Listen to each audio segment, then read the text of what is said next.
The reason why we call this press conference today is due to two disturbing statements that were said by the President of the European Commission, Ursula von der Leyen, during a press conference that she held on December 1st, 2021. And I want to quote exactly what she said in order to make sure that we set the record straight and people that will be watching us will understand why we call this press conference and why we have the positions that we will have. So the first thing is, when Ursula was asked by a journalist, what is she thinking about the green certificate, the digital green certificate and the boosters? She said, and I quote, "This was a huge success," end quote. When the same journalist asked about the fact that these green certificates will be valid for 9 months, while the discussion was that actually the vaccines are valid 6 months, she said, and I quote, "There's a grace period of 3 months offered, granted by the European Commission to the people who are vaccinated to exercise their fundamental rights." So this is the first issue. Second issue, she was asked about the mandatory vaccination that we've seen right now being pushed all across Europe. And when she was asked about this, she said the following, and I quote, and the reason why I'm quoting is, again, to make sure that everything is on record and everybody will know what we'll be talking about. So she said, and I quote, "If you're asking me what my personal position is, we have this pandemic, we have to leave, we have the life-saving vaccines, but they have not been used adequately everywhere, and these cause an enormous health costs. If you look at the numbers, we have now 77% of the adults from the European Union vaccinated, or if you take the whole population, is 66%. This means 1/3 of European population is not vaccinated. There are 150 million people. This is a lot. Not each and everyone can be vaccinated. So there are very small children, for example, or people with special medical conditions. But the vast majority of people could. And therefore, I think it is understandable and appreciated to lead this discussion now. How can we encourage and potentially think about mandatory vaccination within the European Union? This needs discussion. This needs a common approach, but it is a discussion that I think has to be led, she said, end quote. So since she's asking for a discussion that should be led across the European Union, we took this privilege, I would say, and we answered her invitation to start this debate. So this is the reason why I'm calling my colleague Francesca Donata from Italy to present you her position about what the President of the Commission asked us to discuss about. Thank you, Christian. Thank you, everybody. Good morning. I live in a country that is already implementing mandatory vaccination. In Italy, the government has introduced a mandatory vaccination for all workers in the health sector, for those in the school, university and job training sector, and for all workers in the army, police and firemen.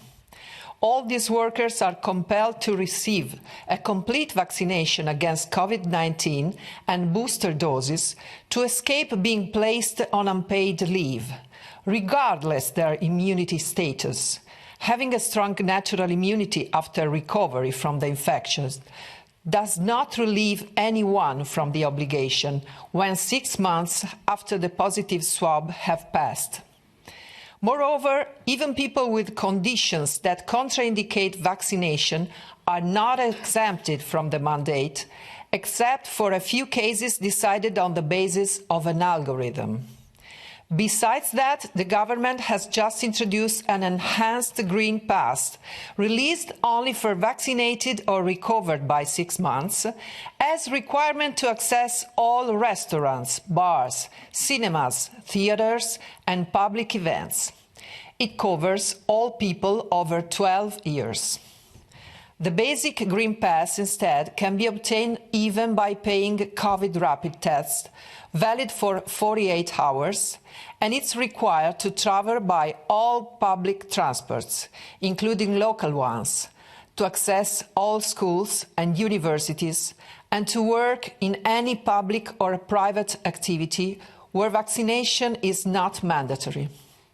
In my country, freedom of choice about personal medical treatments is denied, as people are blackmailed with losing their job or their freedom to travel or to study if they don't sign a consent to vaccination which is not free nor properly informed.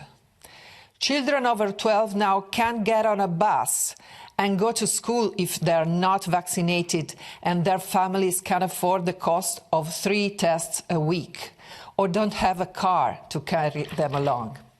Many teenagers are experimenting myocarditis, pericarditis, and several are dying for sudden heart attacks, cerebral hemorrhage, or unknown reasons while sleeping, just after the jab. Now they're starting to inject children aged 5 to 11, as the EMA and the Italian Medical Agency have authorized the use of Pfizer jabs, even on them, by a decision based on a 1,500 children trial and a follow-up of a few weeks. In other European countries, the situation is similar, or even worse, like in Latvia, where unvaccinated members of the parliament are not allowed to have part in debates and to vote, or in Greece, where the government has proposed to fine with €100 every month all people over 60 if they will not get a shot. In Austria, there is a lockdown for the unvaccinated starting next week, and the draft law imposing mandatory vaccination for all people, including minors, with fines up to €7,200 or, alternatively, prison sentences up to 6 weeks for those who refuse. Last week, the President of the European Commission asked for a common approach in the EU to implement these measures in all countries.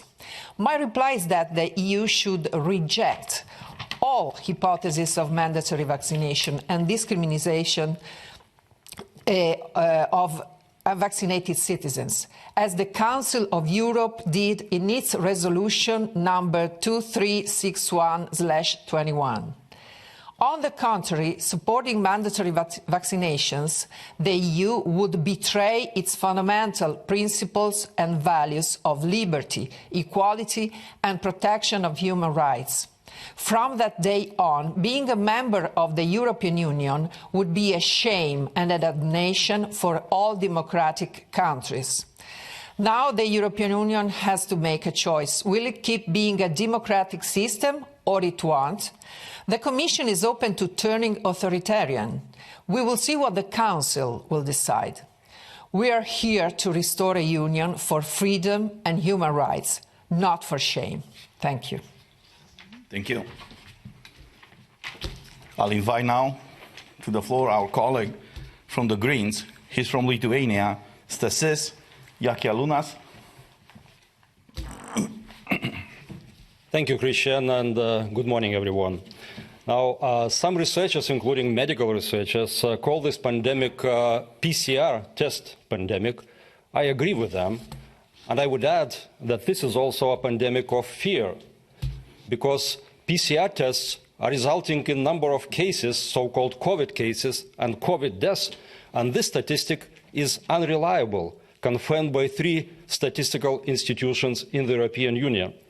Now, data, statistical data, and feeling of fear is manipulated to push all of us, including our children, into being vaccinated. Now, President von der Leyen called for mandatory, or discussion, I would be correct, for discussion on mandatory vaccination. But what we already have forced or coerced vaccination because of this manipulation of fear, data, and because of requirement to use COVID digital certificate. When asked to vaccinate, we are asked to trust in science. Now, what is science? I did some science myself years ago, but I remember what it is. First of all, it's a scientific debate, open scientific debate. Now, where is the scientific debate on vaccination and other COVID issues, including the PCR test, I don't see any.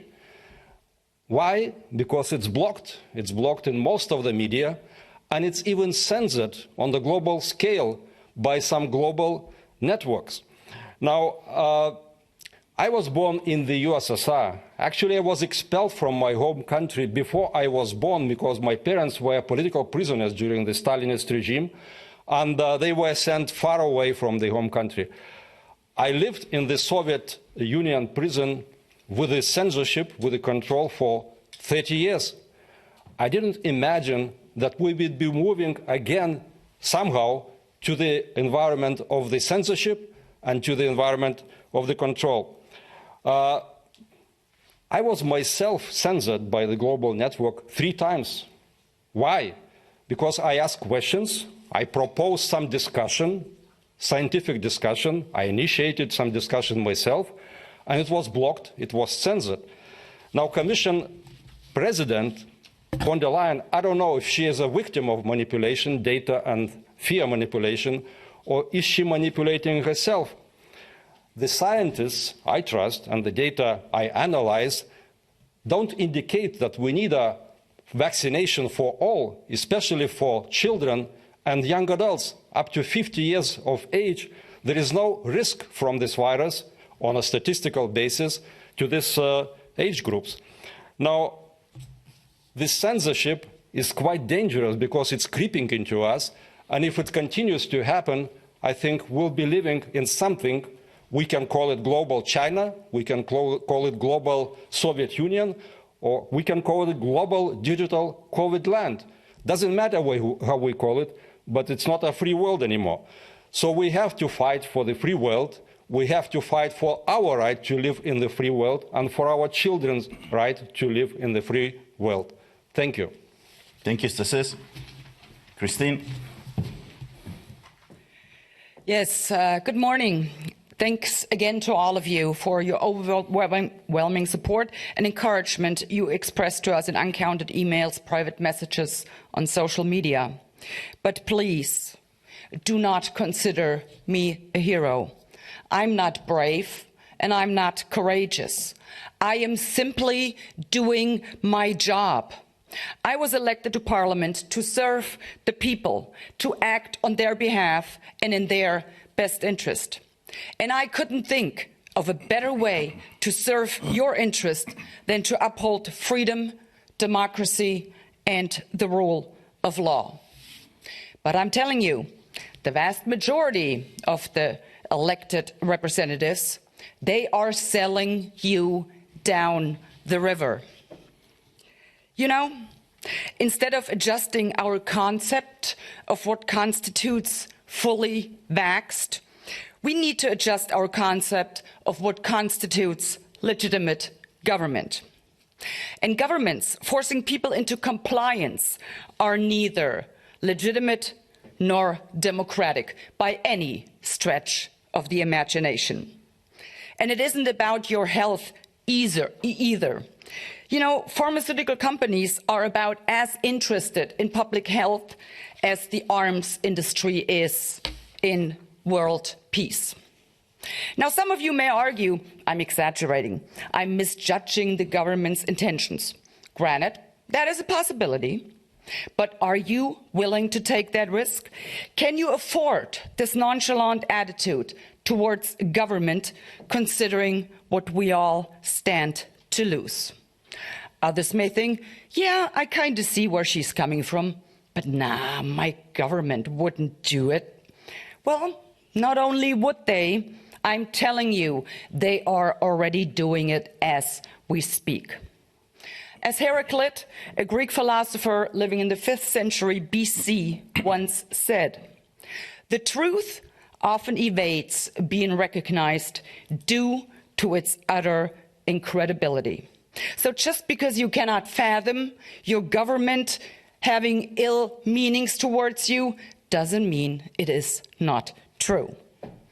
And on the other hand, I'd much rather be wrong than sorry. But it's up to you. You need to decide what you will do. But keep in mind, whatever decision you do make, you will not only make it for yourself. This decision will be made for your children and your children's children as well. Your decision today will shape the society your children will have to live in. Your decision today will predetermine whether your children will live in a free and democratic society or if they will be subjected to a surveillancing police state. Now, I am determined to leave my children a free and democratic society, and this I will fight for tooth and nail. And should it be the last thing I do on this planet, so be it. So once again, dear government, bring it on. Let's see what you've got. I am not afraid of you. You will not be able to shut me up. You will not be able to force me into compliance. Oh, and one other thing, trying to buy me off, really? That isn't going to work either. So go ahead, offer me $1 million. Heck, make it $100 million. But you know what? Securing a future for my children in a free and democratic society, you could not possibly put a price tag on that.